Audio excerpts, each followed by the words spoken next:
Good morning. It's working. It's really a great pleasure. Double pleasure. One, for really having to introduce a good colleague and a friend and a scholar, but also to see so many new faces. This is probably an acknowledgement to our guest that we have been able to really attract people from all over campus. So thank you for coming to this lecture series.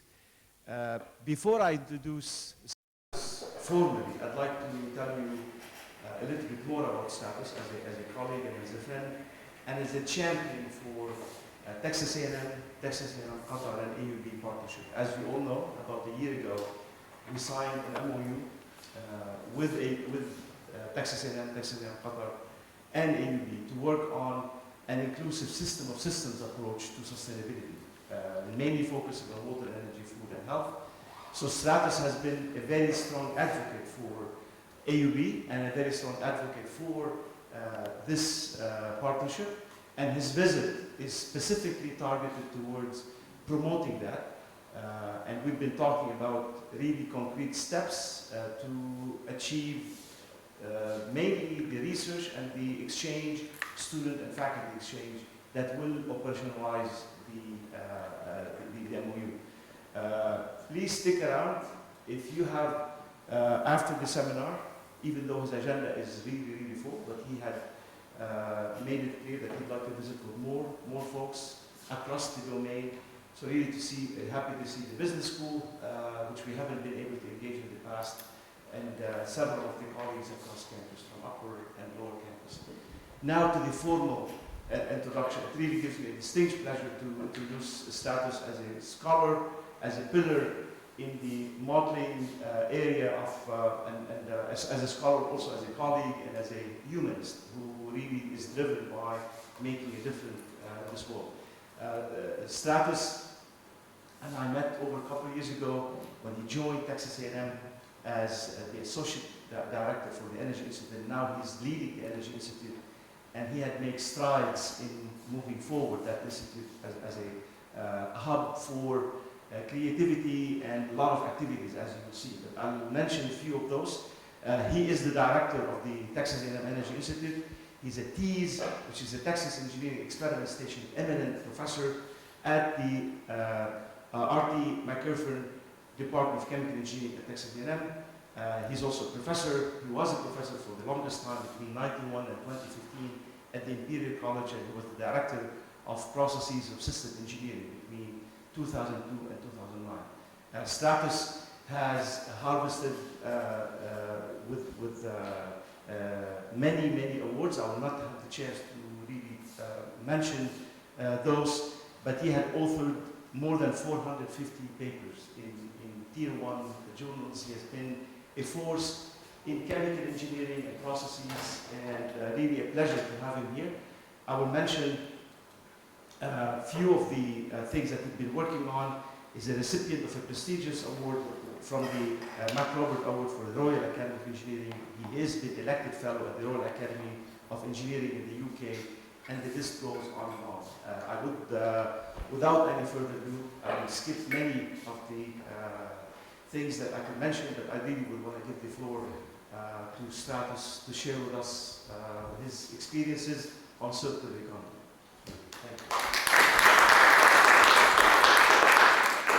Thank you, Rabia. Thank you all for coming. It's great to be in Beirut, in Lebanon. It's my first time here, and I hope first of many to come here. So it's great. I mean, we have been working closely with Rabia on, as he mentioned, on the food, energy, water nexus, and I'm here, as he mentioned, also as a champion of the collaboration between our three institutions. Okay. I would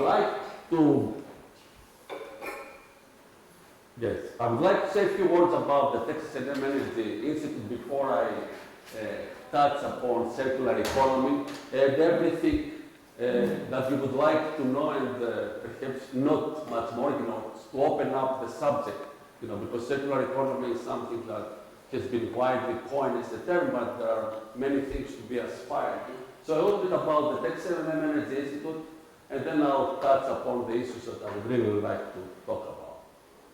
So first of all, the Energy Institute of Texas A&M is a truly interdisciplinary institute, covering the entire spectrum of energy research activities across the Texas A&M spectrum, right?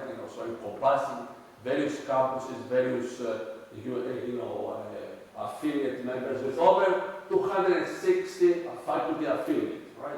So and we cover if you wish, the research, we cover education, we cover partnerships, and we have the motto of discovering energy solutions, obviously for improving quality of life, and we take a systems approach, right? We recognize that the energy challenges of the future require innovative solutions, but most important, holistic solutions. So you need to look at the energy supply chain, value chain a bit more carefully, and we don't take a position on the energy solutions, but we engage on quantitative thinking about how to approach them. And we also encompass all aspects of energy, from technology, both fossil and non-fossil. In Texas, you not avoid fossil, we are a big oil and gas producer, and proudly so, but also non-fossil, so and also nuclear is part of our portfolio.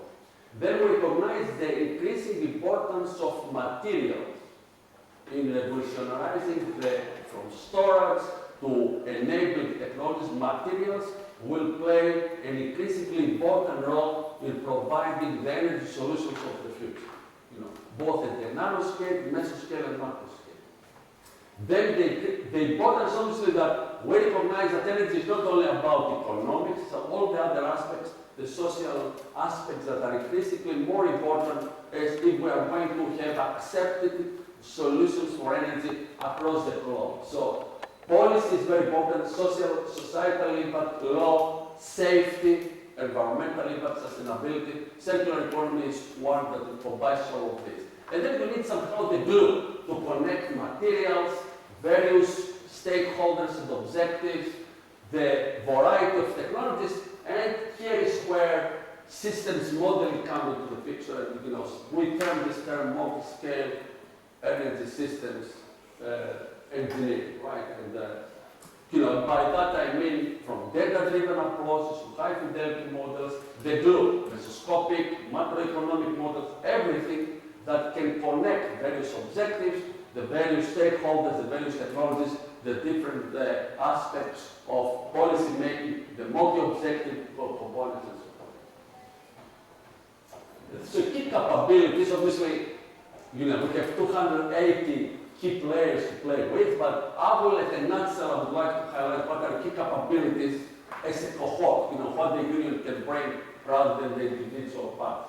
First of all, obviously, one key aspect for creating this is in the first place, to recognize that you can go for major initiatives where individual units, individual researchers cannot really go, right? And so we have an educational program that we are very proud. It's a fast-track 10-month program, which is really takes not an in-depth approach, but in breadth approach to the aspects of energy landscape. We have the energy systems modeling, the process intensification, the hard we are really pushing for modeling of all kinds as a means to represent process and try to extract decision-making tools that will allow you to come up with solutions that are more acceptable to society. Then the integrated approach to policy, law, and energy is a key. So we look at across the aspects of energy.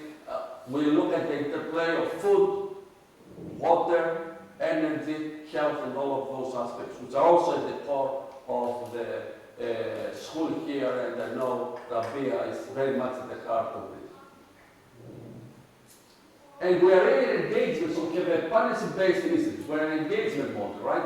We act as a catalyst to bring people together from various disciplines to work and address and attack systematically energy-related problems. right? So, and here is a potpourri, let's say, in a nutshell, some of the activities that we are leading, a couple of major manufacturing USA activities, which, which are like 15 of those in the USA, like 150 million type of institutes in well-identified areas for long-term research strategy. But we have a very strong collaboration with industrial partners, especially Shell, but also others. The major initiatives that we are promoting, we are launching a scheme together with the MIT and Stanford on clean energy education and empowering women, women leadership in energy and so forth. And that's just a nutshell of various things. But we also, we also take part on big fossil fair, there's a big initiative in the US as well, like from, what can you do with coal around the world, right? So how can you take advantage through clean technologies for major deposits, for instance, in Greece, with all our electricity, or most of it comes from lignite, right? Which is coal-based, right? The transition to natural gas and all of this require very careful manifestation. And so all these kind of things, I think, should not be disregarded. And then we are also promoting core activities like convergence research. Convergence research, bringing together stakeholders from various disciplines which focus on energy aspects. And this is a recent initiative that we have been championing, and one of the AUB graduates and a former PhD student of Professor Mokhtar, in fact, leads this Basel Docker. So where we are trying to sustain and expand the activities of Texas A&M University as a whole in convergent research, by convergence, which is a term that National Science Foundation and everybody talks about in the US and across the globe. We mean really interdisciplinary research programs, but where we take into account as equal partners, kind of. So, and you can also see, one of the things we are looking really is to examine, so from point activities is pretty much activities that have been initiated through the leadership and collaboration of Professor Abib. So that brings me to circular economy. And I would like a bit to demystify the term for you and see how it connects with all those broad objectives that we covered. And then also, from a scientific point of view, where I'm coming from, those of you who know me scientifically, I'm a modeler, I'm a systems person, so I would like to see how a holistic approach to circular economy can bring benefits and what can we learn from the challenge of circular economy from a systems point of view. All right. So, and I will be using, a very challenging example, coffee, and I don't know how, but I love my coffee in the morning and not only. So let's take coffee as an example. This is a collaboration we have started. So this is a collaboration with, we have a coffee Institute for Coffee Research and Education at Texas A&M under the umbrella of the School of Agriculture, right? So we collaborate. So these are data provided by them. So don't blame me, right? So what is, and the guy who leads this is an Italian, definitely he enjoys his espresso, right? So what is in a cup of espresso, 10 grams? All right, so it uses alcohol, and this is a confirmed, this is an official, and a well-accepted metric. So, and as I said, don't shoot the messenger. So, a cup of coffee, okay, this is well validated, 0.13 kilowatt hours of energy. But look at this, 140 liters of water. All right, yeah. And then it produces a lot of waste, right? So look at this, so 49 grams of CO2, plastic, pulp, 6.9 grams of drying, 9.9 spent coffee and so forth. So, there's a lot of spent coffee. And by the way, I leave my slides with Professor, and the team here, so if you need, you can take them. So And where is this coming from, right? So where everything is coming from. We need to think a little bit. And that's why the supply chain of coffee, that's the elements of supply chain, value chain coming to the picture, right? Okay. So if there is a coffee, so coffee, many, all right, in this department, obviously, everybody needs to know where coffee is coming from. But I'm a chemical engineer, I didn't know where coffee is coming from, right? And then, so it's the coffee plantations, the coffee berries, the coffee beans, then coffee packaged coffee, there's the plastic that comes into coffee consumer, and, final, the coffee that we're drinking. And coffee is not an edible, so you just sip it and then you throw the spent coffee, right? Yeah. So in pursuing this, you generate and create waste at every step, right? Here, here. So at every step, you produce a lot of waste. Not only this, at every step, you use water, right? And a lot of it, apparently. And you use it and it's contaminated. So at every step, it's not that you reuse it or it's immediately usable. You need to do something about it. You use a lot of energy at every stage as well, right?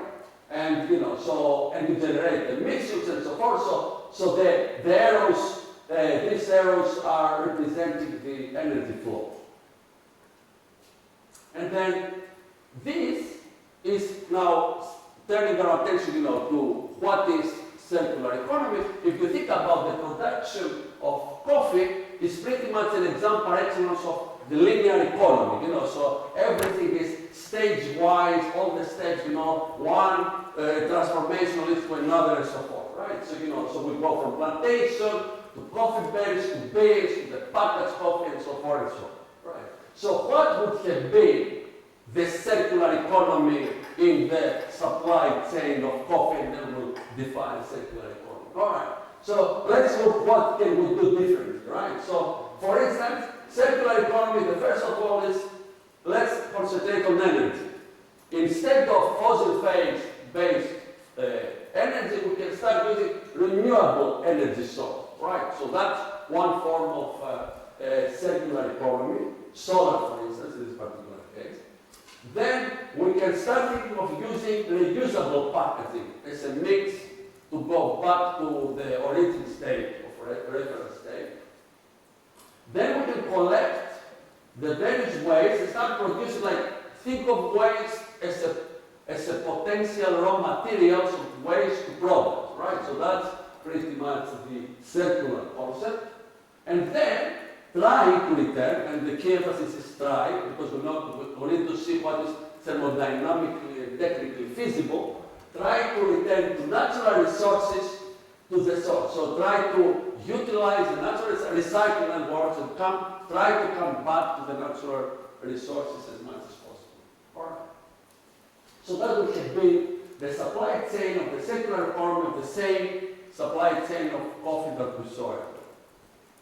So obviously, circular economy is not a new concept, and I don't claim I'm the inventor of a new term, neither that I have started a new theory in circular economy. Right? So I just want to make some grand unification there. So this has been around and has been being promoted, but if you look carefully, it has been promoted primarily by governments and businesses without, I will tell later that I will claim, a sound scientific base. Right. Okay. And we'll come back.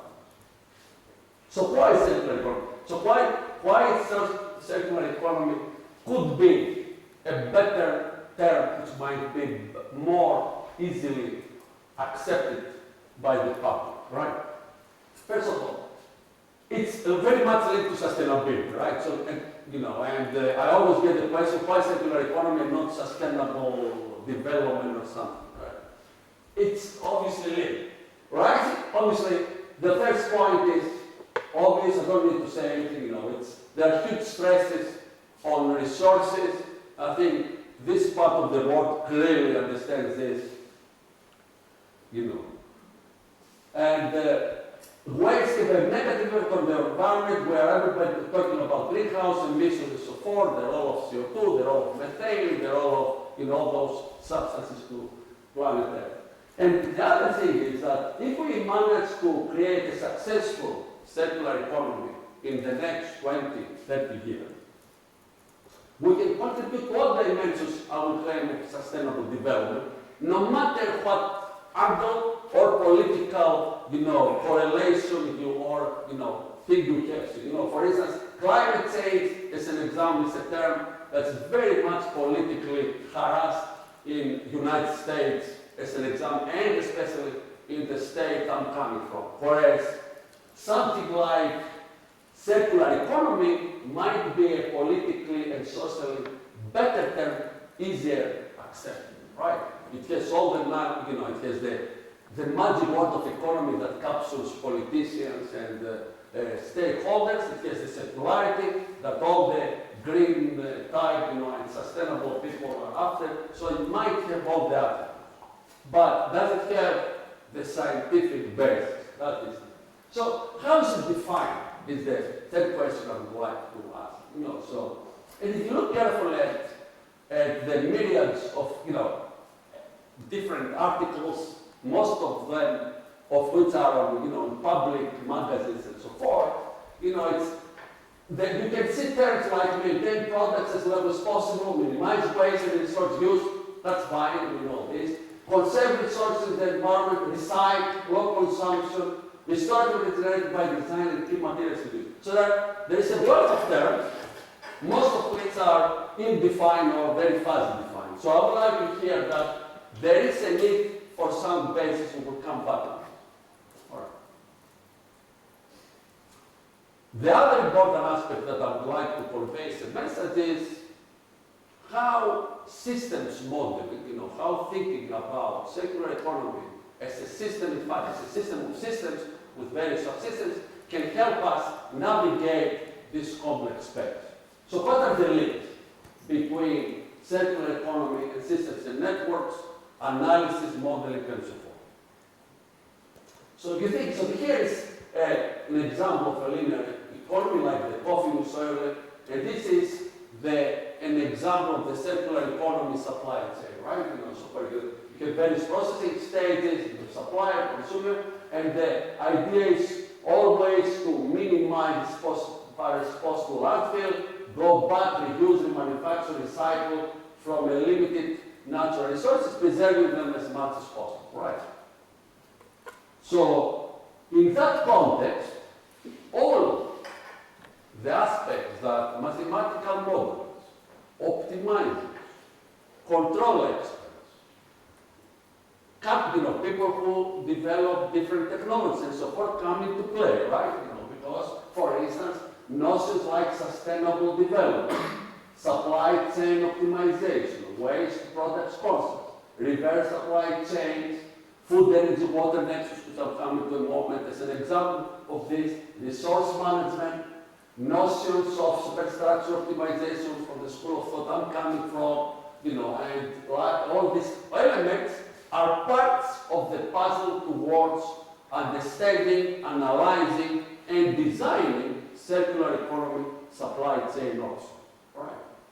And this notion, the link to all this is what we can broadly call like complex systems analysis. So it's a complex system, obviously, and to be able, so we need to use complex system analysis concepts to be able to analyze the networks and network of networks of networks. Which brings me to my next question, which is, what are the scientific needs and challenges in circular economy itself? First of all, a key fundamental pivotal aspect is to understand that we have interconnected players. So it's not, that one player governs the entire circular economy. So will be one solution for all, right? So you have interconnected players where the role of policy, the multiple stakeholders and legislation are key drivers, right? And here is, for instance, we can have from the governmental bodies and society, the demand of circular economy can be avoidance and minimization of environmental impacts, right? So and their environmental impact is the key driver. From an industrial business point of view, the key demand will be sustainability and increased profitability drivers, right? So there you have economic benefits as a driver for circular economy. If you look at from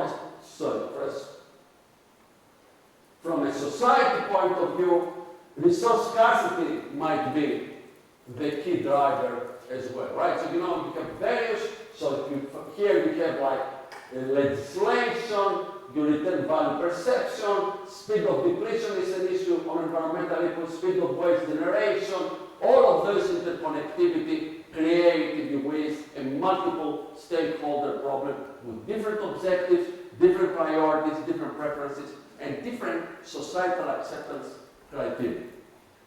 The other important thing is that you have multi-scale issues, right? Because you look at the, you need to look at the micro because, the pollution, we're talking about waste, water aspects, you need to look at ppm type of things. At the same time, you need to look at grand scale aspects, right? So you have multi-scale issues you need to take simultaneously into consideration in understanding the flow of, the various flows of the circular economy aspect. So spatial and temporal system boundaries are key. Data integration, you have either too many data or lack of data depending on the situation. So how you manage the multi-scale aspects of data management is another issue. And then you have to look about, so how to create models for quality control and the like. The other important aspects in these complex networks is we have a lot of uncertainty and a lot of dynamic conditions.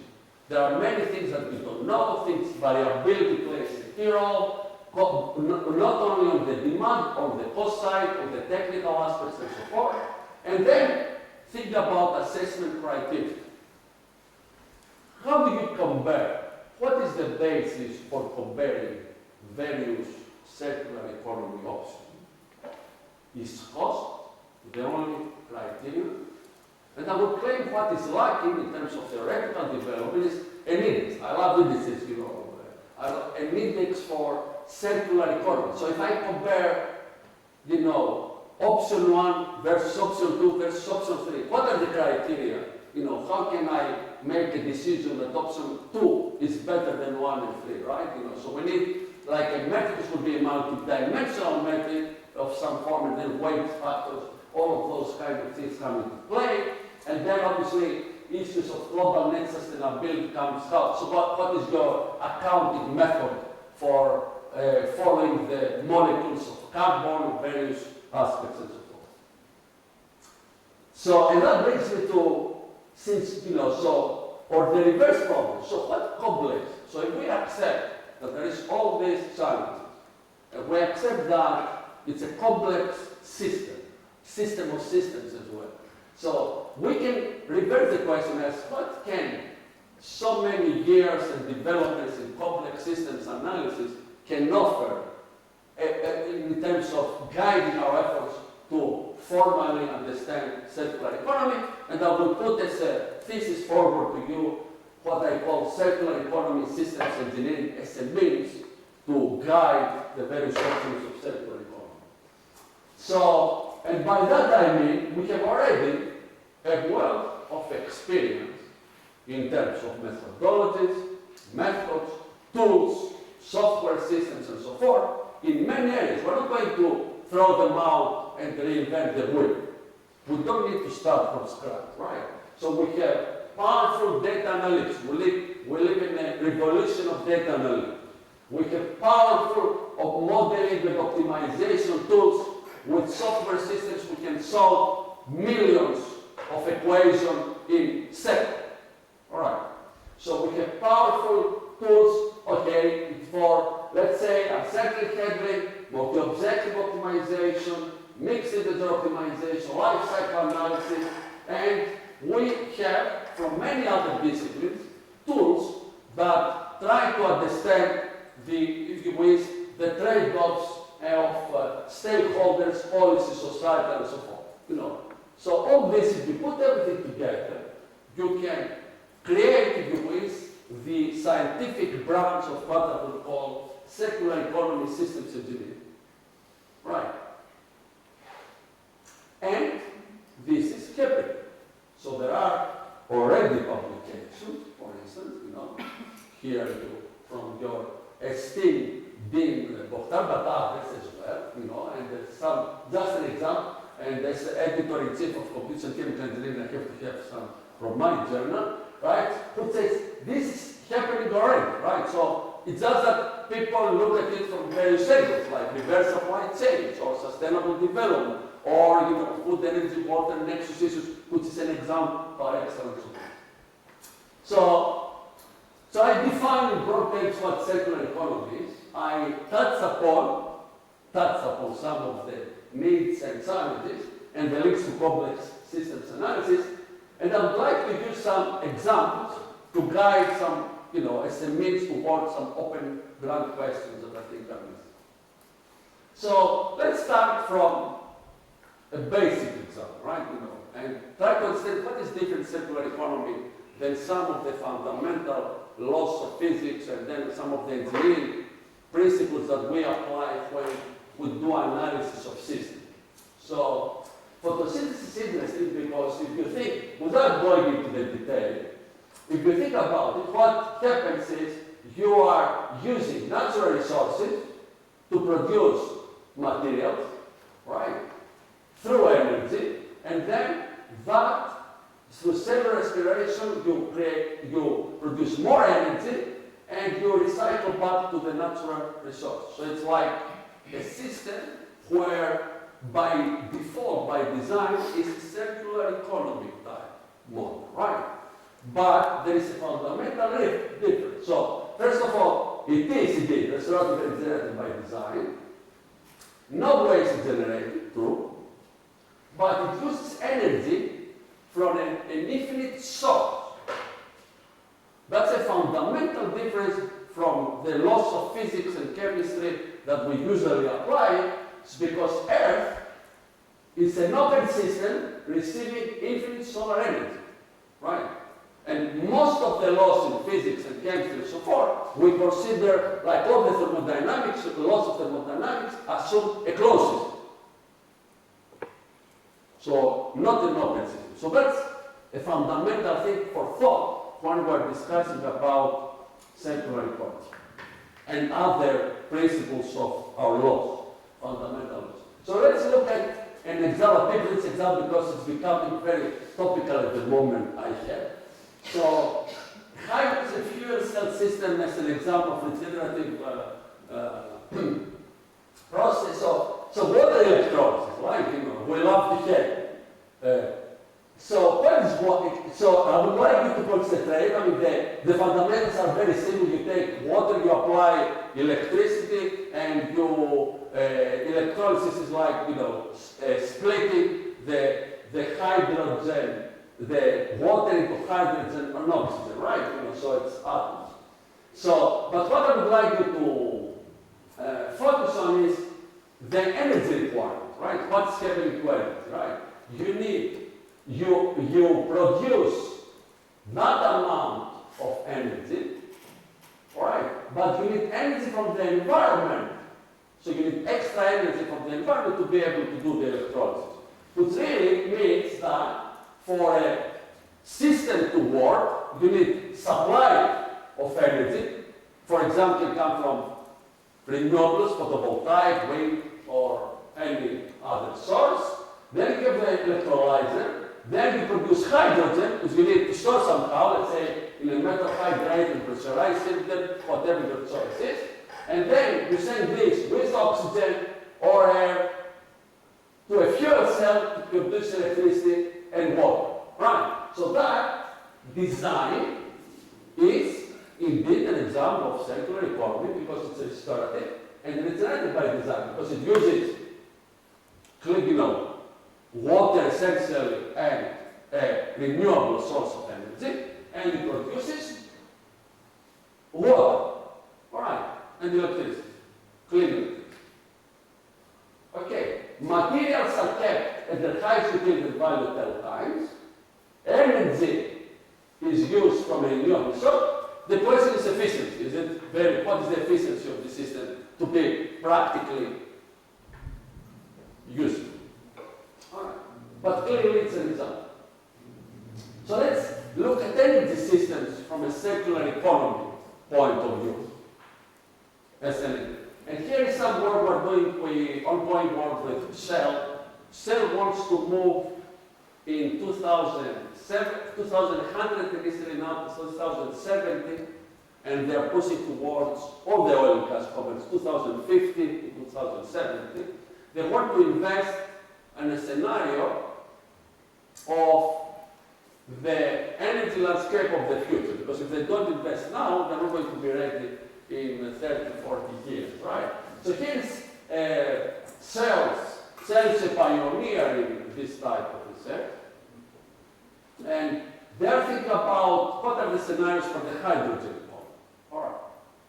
So you need hydrogen as a means to go to electricity. So they're thinking about energy is about movements of electrons, and movements, you need the chemicals of carbon atoms. So you need to think about how you are going to get the electrons and how you are going to get the carbon atoms. That's the two. If we are going towards electronization, let's call it electrification, and carbon atomization, utilization, right?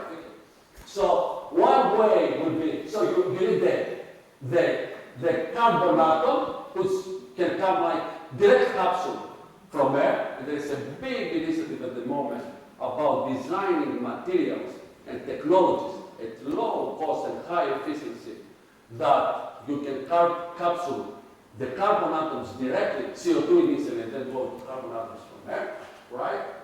Economically feasible, not 100 times more expensive on a dollar-to-dollar basis for electricity production or any carbon. And then, obviously, electrolysis, so there are all the, and they are thinking about transportation. So the electricity providers of the future, ladies and gentlemen, can be the big oil and gas companies in the future because they control the natural gas, and if they control the electron movement and the carbon atoms, they are electrical, they are utility companies. And they are going to be playing a big role in the future in any electrification and hydrogen economy scenario. All right. I have been working with all of them for many years, so I can tell you it's not a hidden secret anymore, right? So the question is, which technology they are going to invest now? We're talking about billion-dollar projects here, right? So here's a scenario that we are working on, and I cannot show you the details, but mostly what is from a circular economy, the tools that we are using towards circular economy systems engineering, right? Okay. So we are studying in this scenario 3 energy carriers. You are not going to transport, the question is how you're going to transport the electrons, in which form, in which way you're going to transport the major attraction for those of you who are not in the field. The reason oil and natural gas are so hugely used is because you can easily transport them, right? So unlike hydrogen, which is, it's flammable, how you're going to transport it. So dense energy carriers, like methanol and ammonia, they have more hydrogen atoms than hydrogen itself. On top of them, they are much better materials because they are very benign in normal conditions. For instance, they are liquid. The liquid you can transport much easier, right? So we're looking here about a scenario which we want to electrify 10% of New York, and we are comparing either direct electrification from batteries versus a scenario that you create ammonia or methanol in Texas, let's say, and you transport it through pipelines, and then you produce electricity in situ through ammonia-based fuel cell or methanol-based fuel cell, right? So which are analogous to hydrogen-based fuel cell, and hydrogen is also part of this equation as well. So the objective is to produce hydrogen in situ to go through fuel cell to electricity by transporting the intermediates, or you produce electricity through batteries. Obviously, you always have renewables, photovoltaics, or wind farms, right? And the tools we are using to address this question, you will see, are all systems approach. You would use a synthesis approach for various options because you have very circular economy aspects. We're using supply chain optimization because you have to transport from one place to another.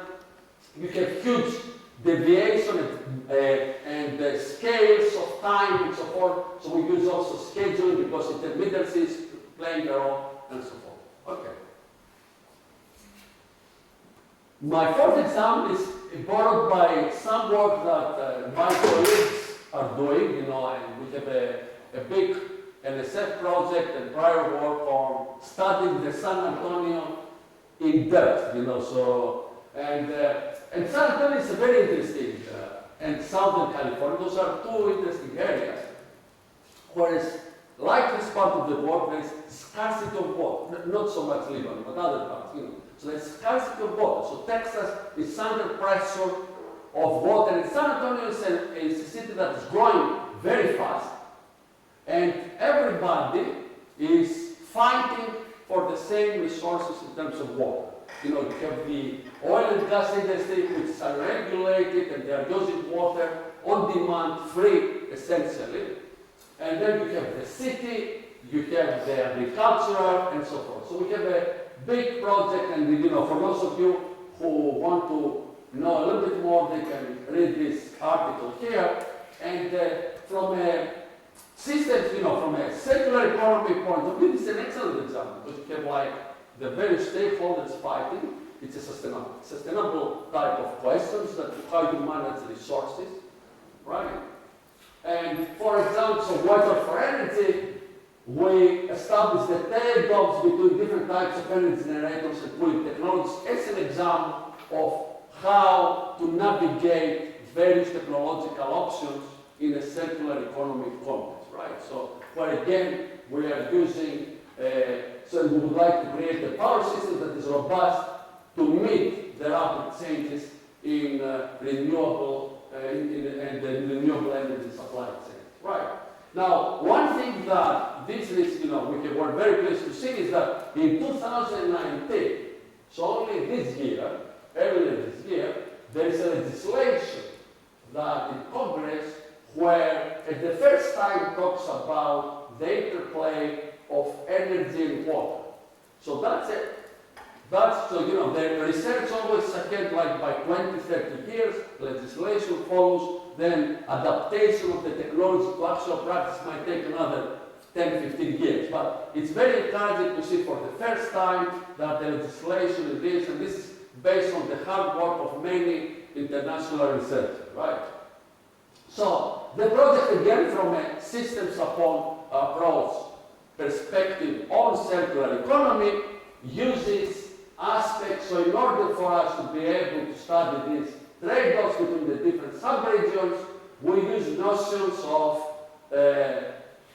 in the project that Rabbi and I are co-PIs, our colleagues and us are using notions of multi-objective optimization, try with stakeholders, the competition between all those stakeholders, multi-stage stochastic programming, we use mixed integer optimization to analyze the various scenarios in a nutshell, and aspects of planning and scheduling. Which brings me back to coffee, which is my favorite subject, as you know. All right, so let's look at coffee.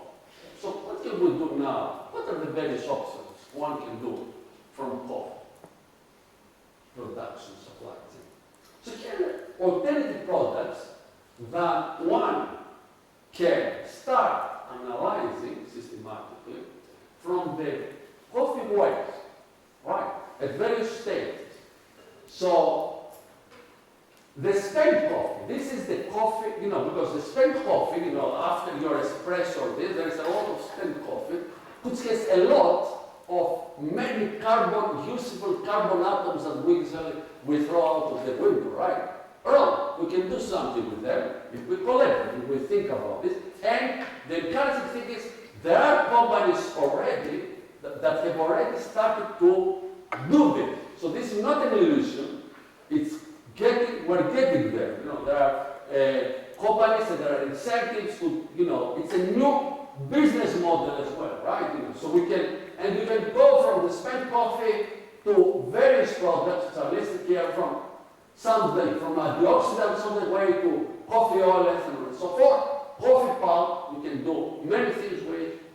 Coffee husk, which is the second stage of the coffee production, and so forth and so on. All right.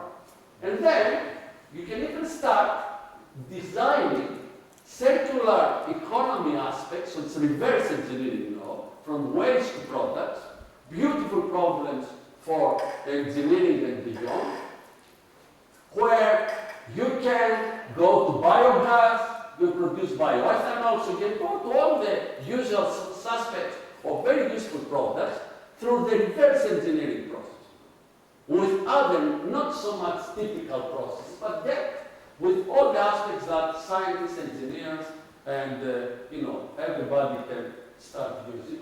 And you can go all the way, so this is just to the complete picture, so you can build a whole biorefinery, from spent coffee ground. This is more like an illusion at the moment, because obviously the key question is how it scales up, how much is this, but in principle, you can use the carbon atoms so as to produce all the aspects that are characteristics of a normal refinery through a biorefinery based on this. This is an example, so that means that we can start, not only it's a new business model, it's a new engineering and scientific challenge. So how you can design, and you can see how many options we have here. That's why we need the way to navigate the space on an apple-to-apple basis, right? And to design those reverse appliances. So let me summarize what I have talked to you. And listen, obviously, this is a multidisciplinary project that requires unification and convergence of many disciplines. It's a new business proposal because it will create new business drivers in unexplored waters, right? And it is a new societal challenge because it requires us to think differently. Waste to product is a very difficult concept for human beings, for in modern society to fully capture. We can rhetorically use it, we can have politicians speak about, but it's a very difficult thing to do it. So let me summarize what I have done. So I pose questions rather than answers, right? So what is circular economy? Why circular economy? How is circular economy defined? And primarily, I made the claim that circular economy is a complex system type of problem where we can start borrowing and using and developing new concepts from systems theory that can help us navigate the space.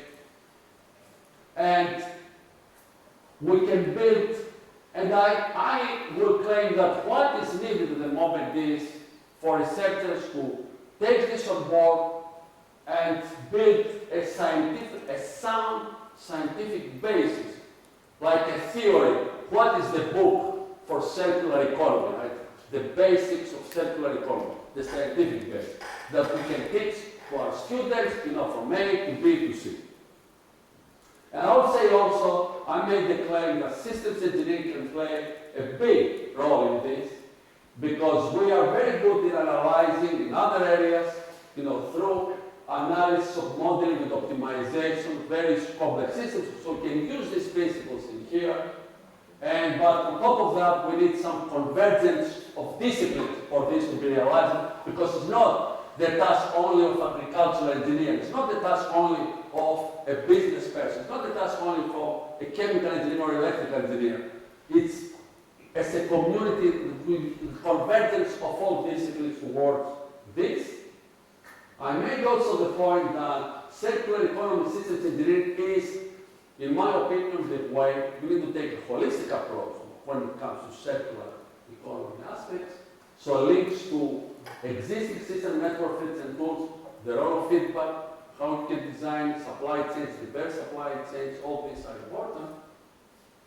And I want to leave with some fundamental open questions which are, in my opinion, are likely anymore, right? And that would be food for thought and future research direction.